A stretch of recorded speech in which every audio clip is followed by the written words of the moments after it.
Right on the beachfront, everybody. The reason why I've sat out of the way is because it's so windy right on the beachfront. Welcome to Zano, everybody. If you're watching this on replay, I hope you're all doing well. I hope you're fine. Uh, Sending you all my love. It was the strangest morning. I did meditation this morning, then I sat down next to three lovely, bubbly ladies. Really bubbly, really lovely. They all said hello. I said hello back, and I ordered a coffee, and I sat down, and I wasn't watching anything. I was just feeling. Just closed my eyes, just feeling. It's beautiful. Right by the sea, right in Zano, it's you feel that energy and the wind clearing the cobwebs away. Beautiful, absolutely beautiful. I paid no attention. I never pay any attention to anybody, whatever they're doing. As long as they don't cause no harm. Um, but the strange thing is, these three beautiful ladies who really struggled to sit in the seats, which are literally huge. They couldn't sit in them. They had to sit to the side, which again, no problem at all. Each to your own. I'm not judging. I'm just pointing out fact. They just couldn't sit in the basket chair, which is basically three times the size of me. And they were having a lovely time chatting and laughing, and I started feeling this strange sensation, like, um, and this is how it works if you're an empath. You're trying to discern the difference between an energy that you're feeling. Is it coming from you? Is it coming from spirit world? Is it entity? What is this energy of feeling? I guess the only words you can use in the dictionary is depressed, and it felt like a cry out for help. And I thought, what's wrong with me? Because I thought it must be me. Am I feeling depressed? Are you serious? I'm in Zano. I'm in ballet. But you question yourself and you look. Of course you do. Is there something that I need to work on? Is there something that I missed? Couldn't find anything. Then I started trying to feel the energy. As somebody passed here? Is somebody in spirit here? Trapped spirit? Is there anything I can do to help? Couldn't pick anything up. My eyes are closed. And then all of a sudden, it clicked that it's a penny drop moment normally for me, right? It's them moments where you're in a house and you realize, I can at least explain one situation where the house just never sold, and it was a beautiful house and it should have sold.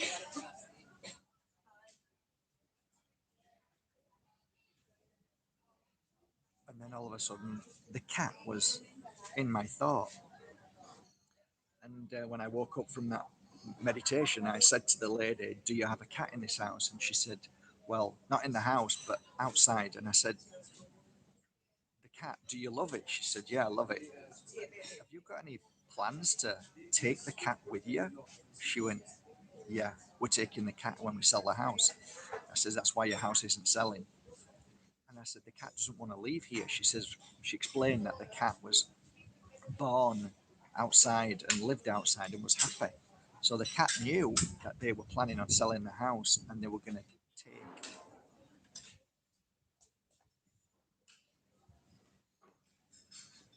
going to take the cat with them.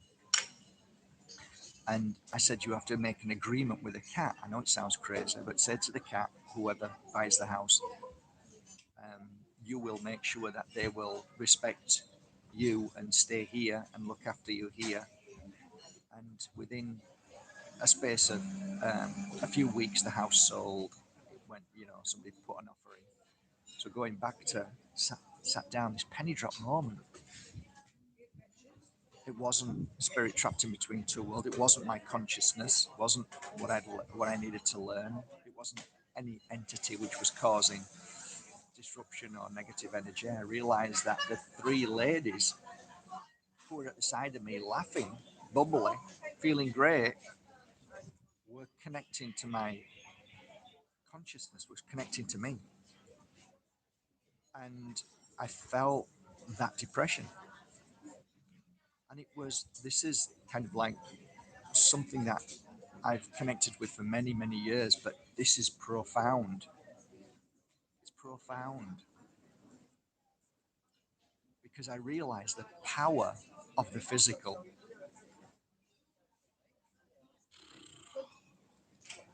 Jesus Christ. It's like I can't, there's nobody being sat up here since I've been over there for nearly 3 hours. As soon as I sit here, somebody has to come right next to me. No reason at all. And they have to sit there and listen and talk and look at me. I know it's the camera. I know. Jesus. It's almost like I can't have a conversation.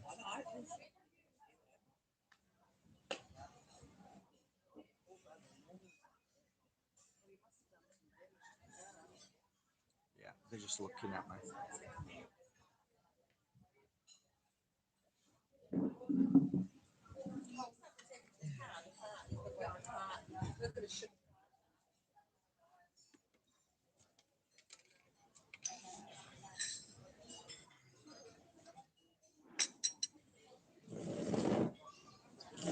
Try again. Sorry, guys. I'll try again.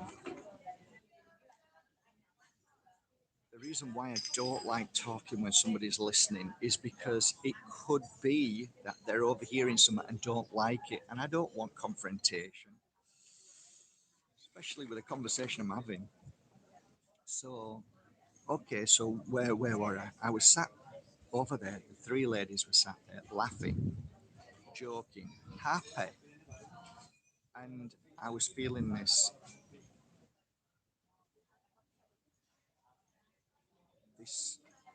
source of energy coming to me, and it was almost like it was. All I can say is screaming, screaming with the word help, and I was taken aback by it. Really, I'm like,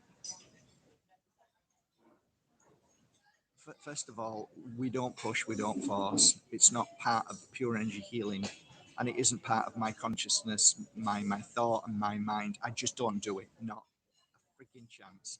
And plus the fact, what am I going to go up to these three ladies and say? Just by the way, ladies, your consciousness, the real you, not the brain, the real you is screaming for help. So I actually witnessed 7 plates of. I can't explain how big the plates were with food. They were on the 7th plate before they stopped eating. Seven plates. Really don't have any words. I mean, sometimes I can pig out and know I've just eaten too much. And I can look at my stomach sometimes and think, "Oh, come on, Mark, sort yourself out.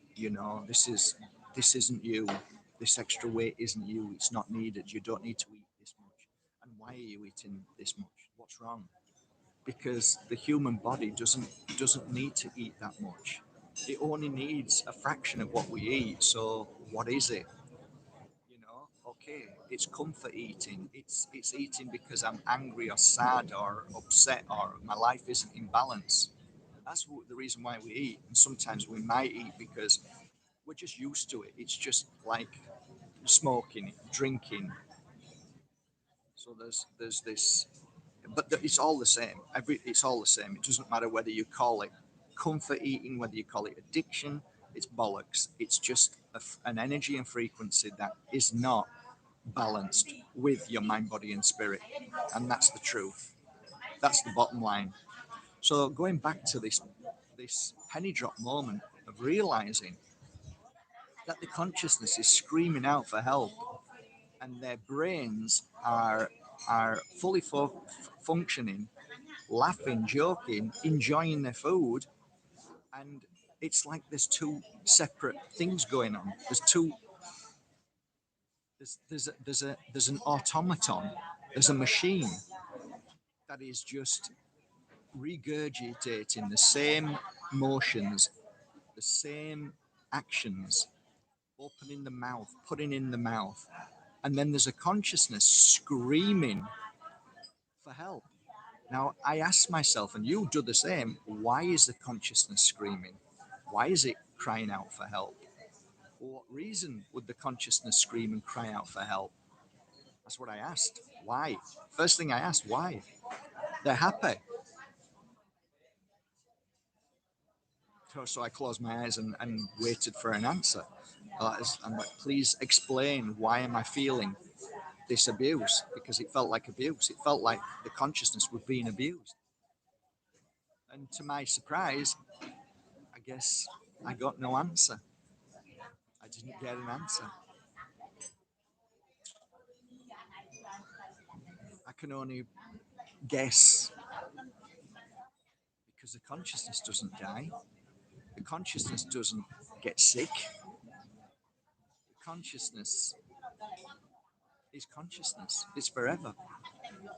And as I'm sat, here, there, thinking, well, it's all an experience, whether it's good or bad or starving or overeating, it's just an experience.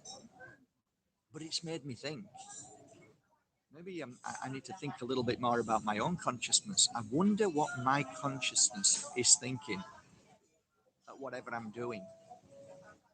I remember queuing up, and some people say when you queue up for your jabs when you were a kid, and you got your sugar tablet, and then you got the jab in the arm, there's a difference between fear and your consciousness screaming. And I remember in that queue wanting to run, just run. And the other side of me was, I'm in prison and I'm going to get in trouble and there's nothing I can do. And it was the most awful feeling. And I remember getting into the office, sat down, and the woman just stuck these needles into the side of my arm.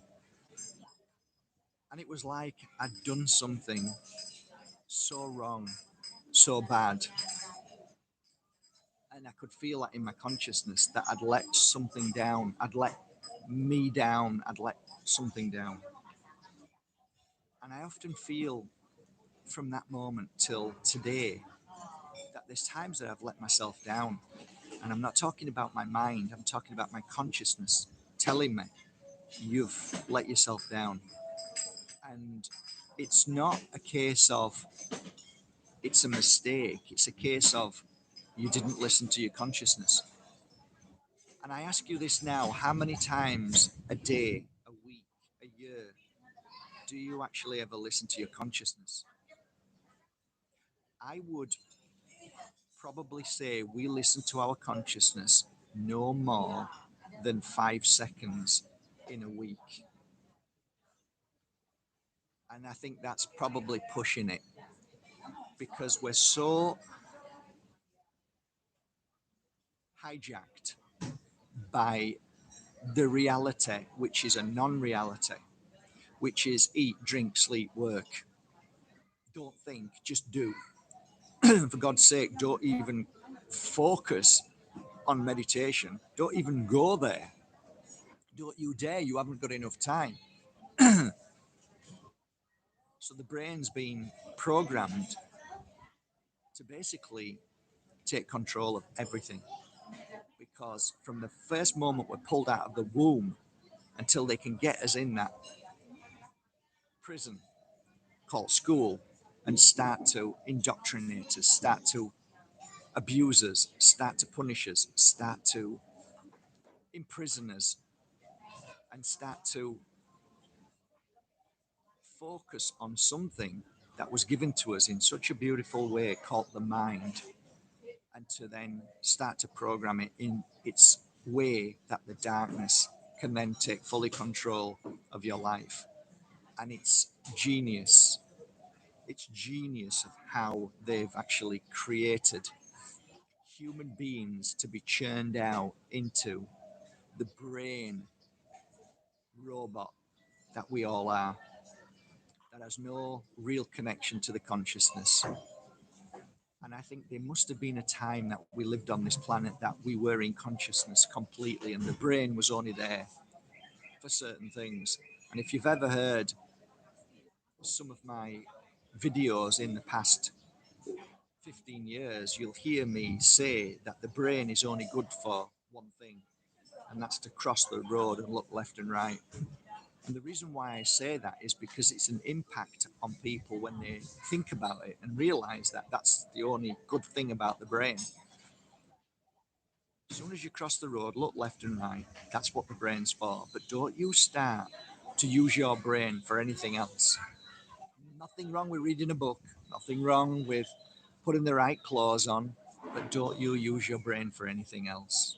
And the problem is, guys, the brain is used for everything now. So, as a lesson that I've learned today, sat down watching these women, beautiful women, happy women on the outside, but on the inside, their consciousness is dead, nil and void. It has no voice. It whispers, but their brains are so big and so powerful that they don't listen. And I think there's something in this balance between mind, body, and spirit that always keeps us healthy. It, it keeps us safe.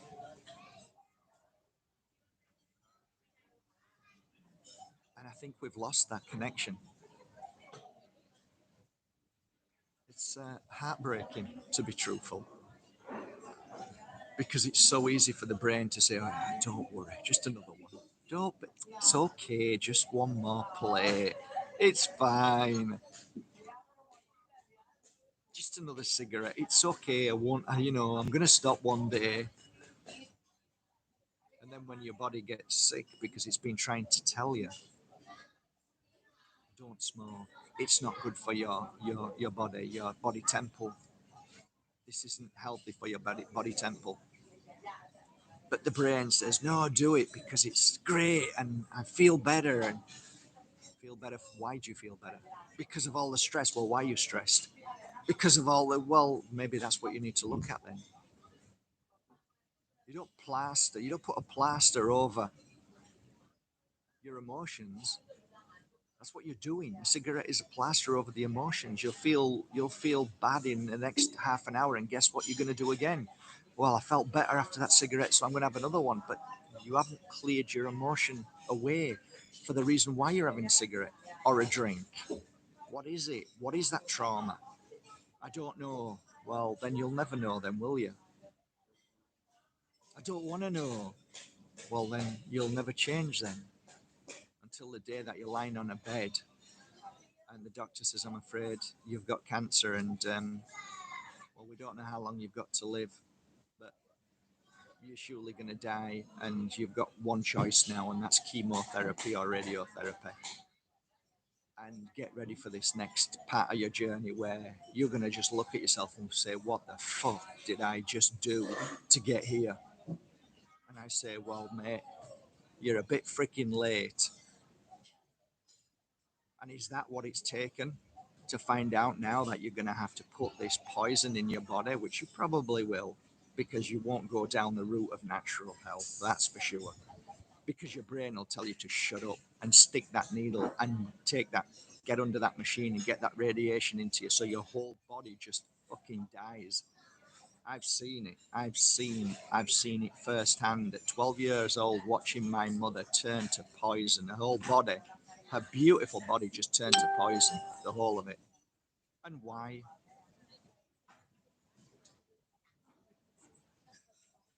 I tell you why. Because she didn't have the strength to move forward and let my father go and his abuse that ultimately gave her the cancer in the stomach. The greatest battle you'll ever have in this life is between the heart and the mind, meaning the consciousness and the mind. Your mind will always have excuses. I can't do that because it's not right. You shouldn't do that because of this. And yet your consciousness says, no, don't do it. But we don't listen to it, and we override the consciousness all the time because nobody's ever told you that the consciousness is more important to look after you and your path and your journey than the stupid brain, which is limited and filled with nothing but nonsense lies and more lies and everything that you've been taught in your school, which is all a complete and utter lie. So you've just got memories, computer memories of lies, deceit, things that just don't make any sense because they don't make any sense because they aren't sense. It's all enslavement programming. So now you're using all that nonsense, all those lies to try and justify what your consciousness saying is this is all wrong. You shouldn't be doing this. And yet we continue to do it because we believe that the mind is more important, is more wise than the consciousness that's just niggling away. You've never been told this because this is the greatest secret that was taken from you and squashed and ridiculed and mocked and belittled as nonsense. Ah, it's just your imagination. Oh, he's got a vivid imagination.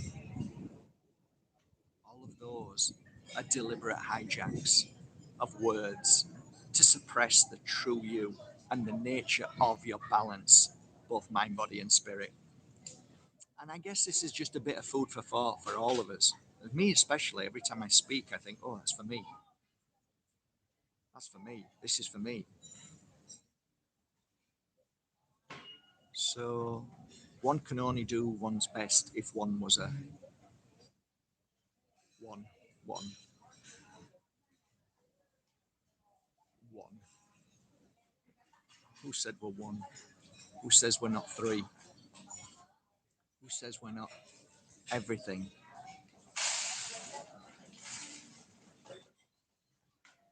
Tapping into consciousness means you're tapping into the ocean. That's what it means. It means that there's a never ending source of wealth of information. Imagine the darkness knowing this. Imagine bad people knowing this, wanting to stop you from tapping into that. Do you not think that that's all they'll ever do in the playground? Knowing that if you just go over there and tap into that, that you'd have all the information and you'd know where the lies are, where they came from. You'd know who was the liar. You'd know who and why the liars and the bullies do what they do. And they know this and they spend their time and effort to try and stop you from going over there. And they'll distract you saying, hey, look, there's a great football match over here. Oh, Coronation Street's on. Oh, there's a new movie out.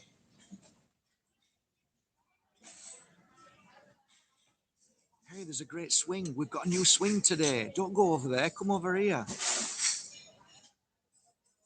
Are you not entertained?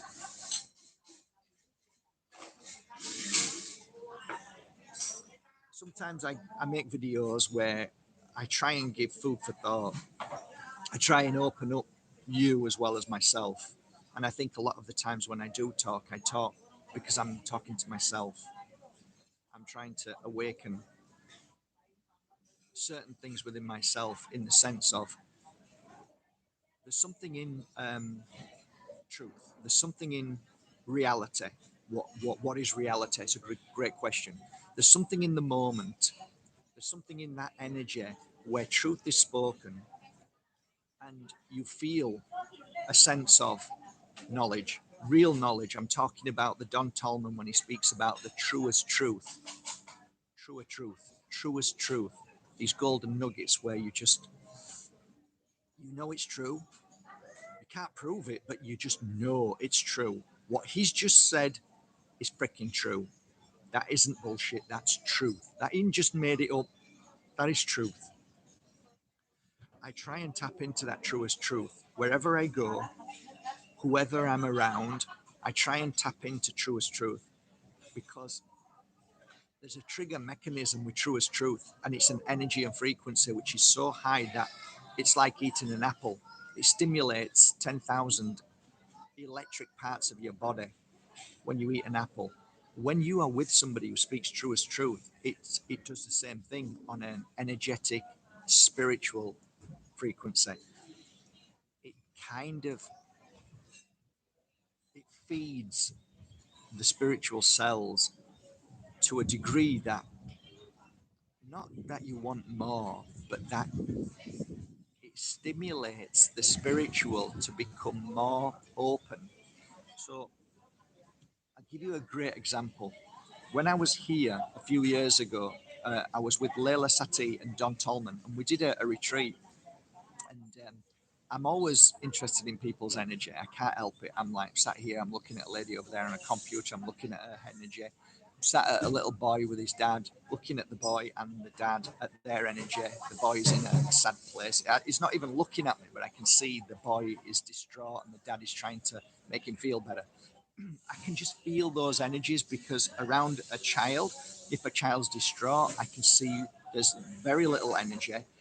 And the energy around the heart is a little bit stronger. The energy around the head is weaker. So there's just certain things as a healer you can see. Oh, that person's not in a good place. Um, yeah. So I don't want to go off balance. I don't want to go all over the place. I don't want to kind of confuse anybody. But there's something in when you're sat down listening to somebody.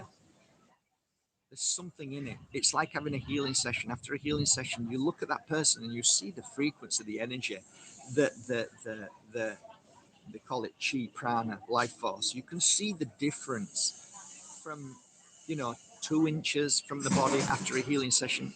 Can be, it can go out of the frigging door. It can be like 20 inches above your body, around your body. It's like, wow, the energy that just has been created, the creation of that energy, how's that happened? So I'm sat there, always remember sat there at the side of Don Tolman. I'm not sat on the same table, right? I'm sat on another table. I always remember this. And Don starts speaking, and we're all listening with our jaws dropped. Because when Don talks, he talks true as truth. Apart from his jokes, which aren't that funny sometimes, but we humour him. And then he continues and starts talking again, and like I remember sat there looking at everybody, and their energies were like pretty good, 5 inches around their body. At the end of his talk, after like 1 hour, everybody's energy on that table was so big, so strong, that it revitalized them. It looked like they'd just eaten a full meal and felt amazing. They felt like they'd been on a run or a walk. They felt like they'd just meditated. They've had a full healing session. It was like the power of truest truth, what it does to you is your energy just makes me understand that when we share truth, there is something that is a self healing mechanism that opens up a new awareness, a battery life that we're like, okay, I can conquer the world now. I don't know what it is, I don't know how that process takes place because it's very hard to see. You can see energy growing, but where's it growing from? Is it the heart? Is it the what's happening? I don't even think we could even if you put put stuff on people and try to measure it. I don't think we'd even get 1%. A grain of sand wouldn't even cut it. There's just no understanding because it's so complicated and so beautifully complicated that I guess what I'm saying is the power of truth is revitalizing. And I guess to summarize, you can honestly see why the darkness, the bully in the playground, wants to kill truth. Because when you live in a world of lies, you live in the weakest of prana and chi within you. So to finalize once again, discern between lies and truth and look for the truest truth and be the truest truth. And you will always have a healthy mind, body, and spirit. That's my message today. I'm wishing you all a lovely day, guys.